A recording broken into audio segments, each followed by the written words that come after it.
Welkom kijkers bij een nieuwe aflevering van Aan Tafel Bij. Kleinere visjes en af en toe zat er eens een groot aan. Maar het is vooral heel leuk om te doen. En het enthousiasme, dat is vooral het allerleukste. Ja, een avond vol met moord, veel bloed, misschien wat andere nare dingen. De meeste mensen gruwen ervan. Ik vind het wel heerlijk. Tenminste, als ik het kan lezen in een goed boek. En daar gaan we het vandaag over hebben met Hans Russel, politieregisseur en auteur van boeken. En we zitten hier gezellig in Axel en Bar Salut. Ja, moord en allerlei andere nare dingen, daar wil je eigenlijk toch liever niet mee te maken hebben. Dat klopt. Maar als je beroepshalve als politierechercheur er de voorbije, laat ons zeggen, bijna 30 jaar mee te maken gehad hebt, dan zijn er natuurlijk heel wat verhalen dat je kunt vertellen. En op een bepaald moment had ik het idee, eigenlijk nog maar in 2021, om uiteindelijk over te gaan tot mijn verhalen in boeken te gaan schrijven. En zo is het eigenlijk begonnen in 2021. Ja, en dan liggen er 4 boeken op tafel. Ik hoor je net zeggen 2021. Dat is toch een boek per jaar? Elk jaar ben ik er tot nu toe in geslaagd, behalve 2025, maar dat laat ik nog even in het midden. Het jaar is nog niet voorbij. Nee, dat klopt. Maar het gaat vanzelf. In 2021 kwam een eerste boek uit. De mensen die vonden het echt mooi, die vonden het leuk. En ja, dat vroeg alleen maar naar meer. En een boeken schrijven, hoe kom je daartoe?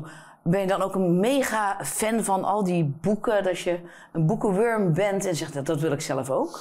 Inderdaad, dat ben ik helemaal niet. Dat ben je niet? Nee hoor. Ik denk dat ik al bijna meer boeken heb geschreven dan dat ik er heb gelezen. Ik lees... Die leerkracht Nederlands van vroeger die zal denken van dat gaat mis.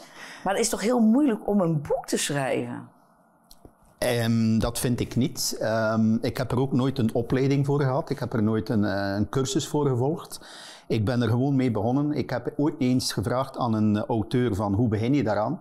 En die zei mij begin met het eerste woord en je ziet wel waar je uitkomt. En uiteindelijk kwam ik ongeveer een goede 80.000 woorden later aan een boek. En dan ben ik op zoek gegaan naar een uitgeverij. En is het dan zo dat je begint met, die situatie, die moord, die ontvoering, begin je met... Ik heb een basisscript, laat maar zeggen.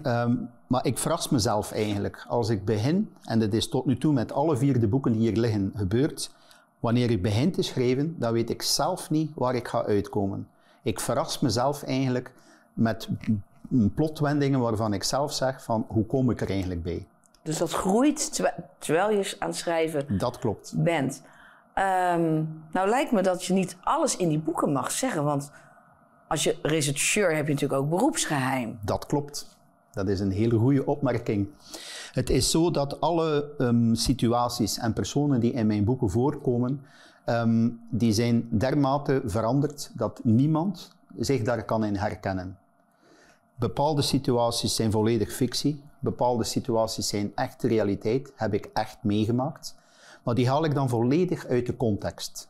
Ik ga die dan gaan plaatsen in een andere tijdsgeest, in een andere locatie. En laat ons zeggen, als je wat verbeelding hebt, dan kun je daar eigenlijk alle richtingen mee uit. Ja, want het lijkt me soms best moeilijk werk, rechercheur zijn. Je komt nou niet de leuke situaties tegen, dan heb je geen rechercheur nodig. Hoe verwerk je zoiets in je team of neem je dat mee naar huis? Ja, eerst en vooral, je team, dat is je familie, dat is je tweede familie. Dat zijn mensen waarmee je eigenlijk lief en leed deelt op de momenten dat je niet thuis bent. Wij hebben ook een hele eigenaardige vorm van humor onder elkaar. Dat is een vorm van verwerking, want je maakt zaken mee die je als postbode of als magazijnier, dat ga je dat niet meemaken. Maar inderdaad, als je dan naar huis gaat, het is makkelijker gezegd dan gedaan om alles wat er in je hoofd omgaat op je werk te laten. En dan is een fantastische partner hetgene wat je nodig hebt. En die heb je? En die heb ik. Ik heb de meest fantastische partner die je maar kunt inbeelden. En zij is ook dus een van de personages in mijn boeken. En Vindt ze dat wel leuk dat zij in die boeken... dat zij zich kan herkennen in die boeken? Jawel. Behalve, soms gaan we ook wel een klein vleugje erotiek gaan in de boeken steken. En dan heeft mijn vrouw wel eens rode wangetjes op een boekpresentatie. Want dan kijken de mensen naar haar om te vragen van... wat is nu realiteit en wat is nu fictie? Ah ja, dat is aan de lezer. Ja. Dat is aan de lezer. Nee, want je mag dus als rechercheur wel dingen met je partner delen. Of... Ik deel situaties, maar ik deel nooit concrete namen. Nee. Ik deel nooit concrete dingen die er kunnen voor zorgen dat er bepaalde onderzoeken zouden in het gedrang komen. Dus dat is denk ik, maar aan de andere kant denk ik dat dat ook wel heel erg belangrijk is. Want je kan het niet anders kan je het niet verwerken. Of is schrijven verwerken? Het schrijven is een hele grote vorm van verwerken. Want ik heb er ook voor gezorgd, mijn boeken zijn niet alleen misdaad, mijn boeken zijn ook humor. En humor, dat is de beste remedie om nare dingen te gaan verwerken. Als je bepaalde dingen in een luchtig daglicht gaat stellen, dan is dat helemaal anders. Ik kan gerust boeken schrijven waarvan dat de mensen op het einde van het boek heel depressief gaan worden. Maar dat is niet de bedoeling. Nee, ik denk niet dat ze aan het volgende boek beginnen. Dat is zo. Ik wil gewoon hebben dat de mensen op het einde van het verhaal verrast zijn van hoe dan het? Wie heeft het nu eigenlijk gedaan? Maar ook dat ze een keer hartelijk gelachen hebben. Dat ze ook een keer begrepen hebben van dat is nu eigenlijk het leven van een gewone politierechercheur. Een mens Het zijn ook maar mensen. Het zijn ook maar mensen. Met hun hebbedingetjes, met hun bad hair day. En die ook een keer kunnen in de spiegel staan 's morgens en die er ook een keer geen zin in hebben. Of die naar buiten gaan en die in een hondendroom stappen. Dat kan gebeuren. Dus dat verwerk je dan in je boeken. Dan horen we natuurlijk aan je tongval dat je uit Vlaanderen komt. Dat klopt. Wat is je werkgebied eigenlijk? Want je werkt niet in Zeeuws-Vlaanderen, maar in België. Nee, ik ben een Belgische politierechercheur. Dat betekent dat ik geen enkele bevoegdheid heb in Nederland. Mijn werkgebied dat is eigenlijk de kustregio, de Oostkust, de streek van Knokke-Heist. Maar dat strekt zich uit tot aan Brugge. En wij hebben natuurlijk samenwerkingsprotocollen waar dat wij eigenlijk met andere politiediensten kunnen gaan samenwerken. Ik heb bijvoorbeeld in het verleden ben ik zelfs internationaal tot in Litouwen, tot in Oostenrijk, tot in Italië geweest om bepaalde dossiers te gaan opvolgen en bepaalde criminelen te gaan terughalen naar België. Dus ook eigenlijk heel veel leeswerk eigenlijk, hè? Ja, dat klopt. Maar dan geen boeken, maar heel veel dossiers. Ja. Daarom, als je veel dossiers leest, dan heb je minder zin om boeken te lezen. Maar het schrijven, dat lukt me nog altijd. Dat lukt je altijd. Volg je dan ook, behalve je eigen inspiratie, ook bijvoorbeeld dingen die in de media gebeuren, die je in het nieuws hoort, wat bijvoorbeeld in Nederland gebeurt? Inderdaad. Maar het gebeurt ook vaak dat wij van bepaalde dingen op de hoogte zijn, vooraleer ze eigenlijk in de Nederlandse media terechtkomen.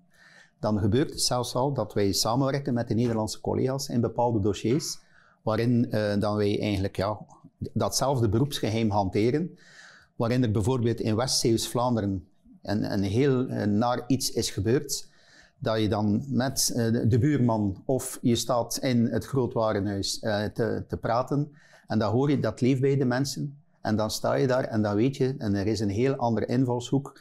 En dan weet je ook, we staan op het punt om iemand op te pakken. Maar we zitten natuurlijk ook in een grensregio. Ja. Hè? Dus dat lijkt me ook logisch dat je goed samen moet werken. Dat klopt. Maar dan toch wonen in Zeeuws-Vlaanderen. Ja, dat is destijds gekomen. Ik zit hier nu wel fijn te praten met u. Maar het leven als een politierechercheur, dat houdt risico's in. En op een bepaald moment, ik was nogal wat, laten we zeggen, jong en onbezonnen. En ik had niet het idee dat het risico soms zo dicht kwam. Op een bepaald moment werd mijn echtgenote bedreigd. En dat was voor mij een stap te ver, een brug te ver. En dan hebben we eigenlijk gekeken van, kunnen we eigenlijk niet meer in de rust gaan wonen? En zo is het Zeeuws-Vlaanderen, is het Aardenburg geworden. Het veilige Zeeuws-Vlaanderen dan, toch ook wel? Het veilige Zeeuws-Vlaanderen voor een Belgische politierechercheur wel. Ik weet niet of het voor een Nederlands politierechercheur ook is. Die zullen we ook nog een keer uitnodigen dan. Die gaat dan wel in België wonen. Misschien. En het lijkt me trouwens, over die boeken weer terug te komen. heel erg moeilijk om... Het eerste boek is gelukt. En verwachten mensen natuurlijk een tweede boek, wat toch ook wel een succes wordt. Ja. En Ben dan, je daar niet bang om dan aan het tweede te beginnen? bang was ik niet, maar ik was toch wel heel nieuwsgierig naar de reacties. Want als een eerste boek zo goed werd onthaald, ik denk dat we aan een derde, vierde druk bezig waren, dat wijst toch op enig succes. En dan moet je dat succes proberen te evenaren. En dit is niet zo evident. Maar ik heb mezelf geen enkele druk opgelegd. Ik ben gewoon gestart aan een tweede boek zoals ik met het eerste heb gedaan. Zonder deadline. Aan het eerste woord. En dan ben ik terug aan een goede 70.000, 80.000 woorden gekomen. En dat tweede boek, dat werd nog beter onthaald. Maar niet alleen bij de Vlaamse lezer, maar ook bij de Zeeuwse lezer. En waarom? Omdat het verhaal zich afspeelt, niet alleen in Vlaanderen, maar ook in West-Zeeuws-Vlaanderen. Ik haal er zelfs de Rotterdamse maffia bij. Dus ja, wat kun je beter gaan combineren? En als je dat dan samenbrengt op de grens. En je collega's, lezen die de boeken? Ja. Ja. Wat zeggen zij dan? Die vinden het super fijn. Sommigen zijn wat achterdochtig, want er zijn wat personages waarin ze zichzelf herkennen. Ben ik dat nu niet?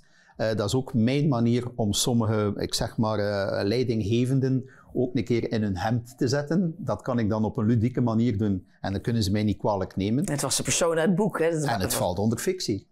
Dus wat dat betreft, nee.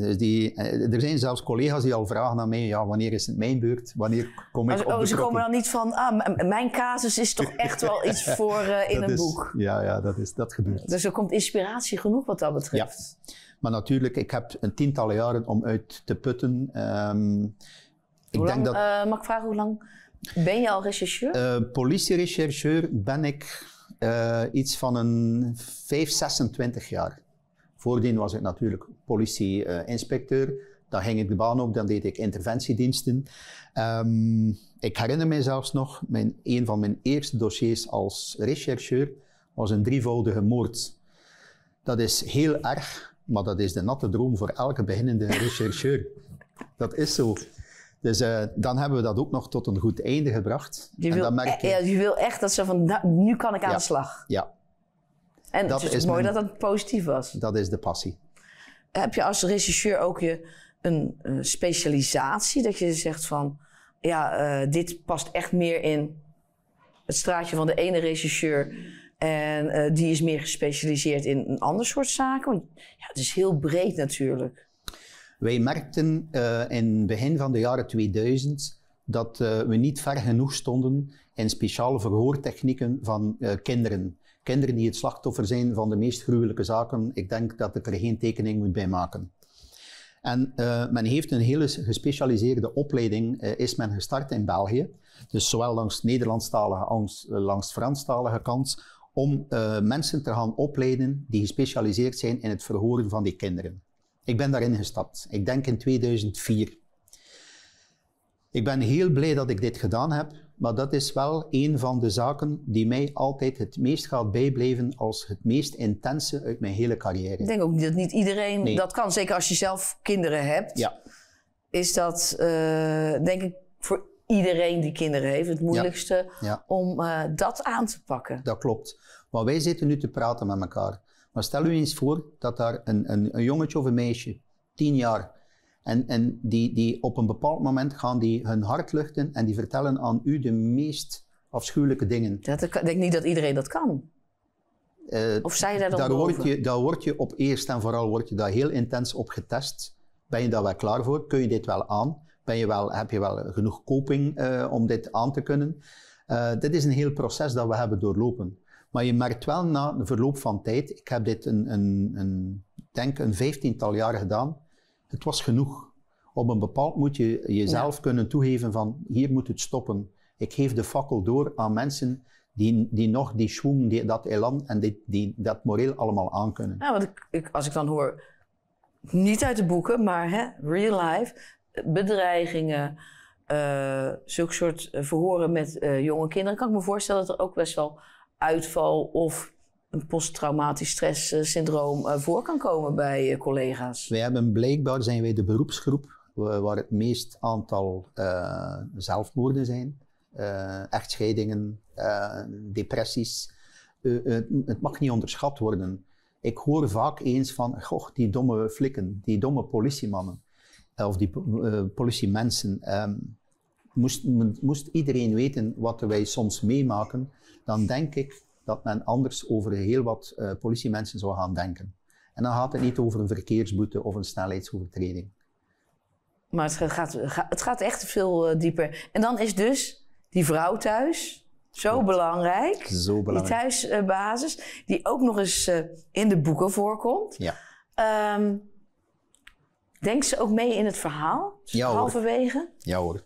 Ja. Ik denk dat mijn vrouw eigenlijk evenveel in staat is om boeken te schrijven zoals ik dat doe. Maar ze laat het nu aan mij.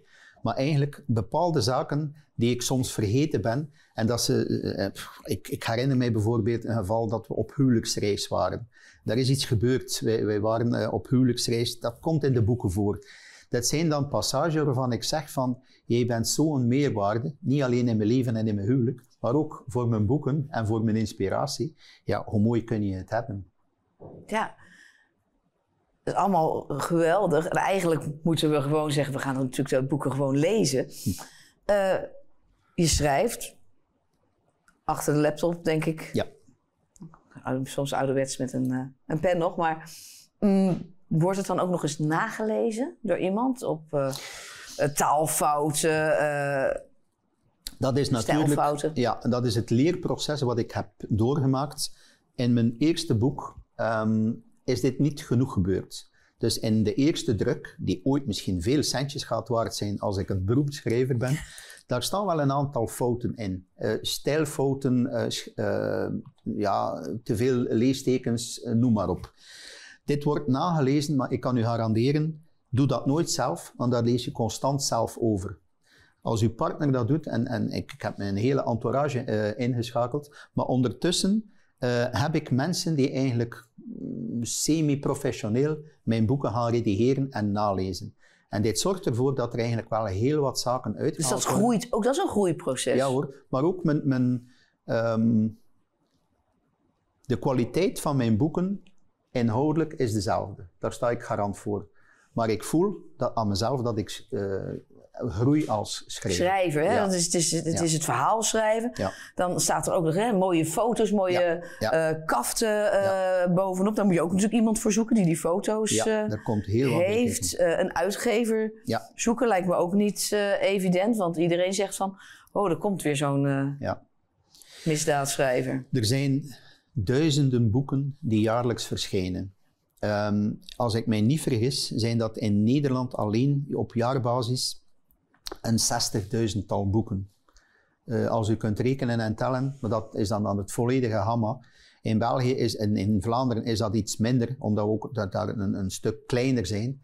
Maar dat wereldje van dat schrijven, dat is zo intens, zo dicht, zo... Een wereld op zich? Ja, een wereldje op zich. Dat ik niet kende. En dat ik op zich, als ik heel eerlijk mag zijn, ook niet 100% in thuis hoor.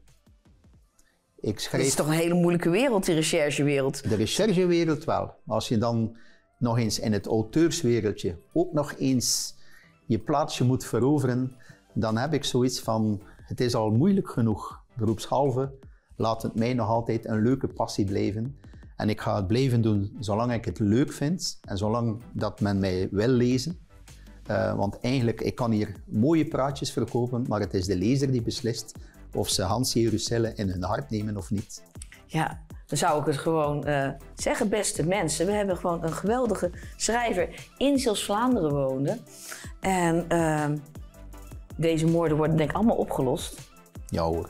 Ik zie geweldige regisseurs in die boeken. Gewoon kopen, lezen, genieten. Bedankt voor het kijken naar Omroep ZVL en Aan Tafel Bij. Graag tot de volgende keer.